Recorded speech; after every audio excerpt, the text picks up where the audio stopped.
नागपुर के सोनेगांव थाना क्षेत्र में एक 34 वर्षीय व्यक्ति की संदिग्ध परिस्थिति में मौत हो गई। पत्नी के बार बार फोन करने के बावजूद जवाब नहीं मिलने पर वह घर पहुंची, जहां पति घर की गैलरी में कूलर के पास बेहोशी की हालत में मिला।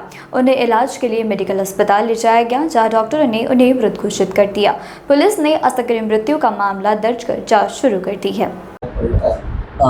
पोलीस स्टेशन सोनेगाव हद्दीमध्ये जे आहे मुळीक कॉम्प्लेक्स आहे उज्ज्वल नगर रोडला, वर्धा रोडला, त्या ठिकाणी जे आहेत यातील जे मृतक आहेत प्रतीक पुरुषोत्तम बारशिंगे, वय 34 वर्ष, राहणार flat number C18 Mulik complex Ujjwal Nagar Wardha road Nagpur, ते जे आहेत 24 ऑगस्ट 2026 रोजी सकाळी 4:30 वाजताच्या दरम्यान जे आहेत ते त्यांच्या घरामध्ये जे आहेत ते कूलरच्या बाजूला जे आहेत ते बेशुद्ध अवस्थेमध्ये जे आहेत ते पडलेले होते।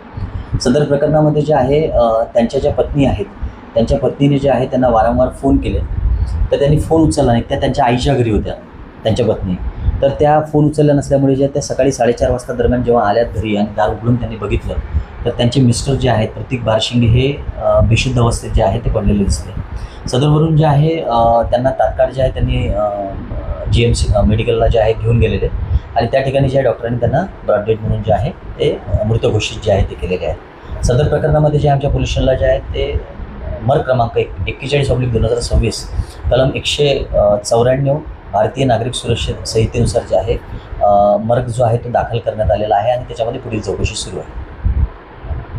नाही, आता त्याच्यामध्ये जे आहे मेडिकलला जे आहे त्यांचं पोस्टमॉर्टम जे आहे ते करण्यात आलेलं आहे।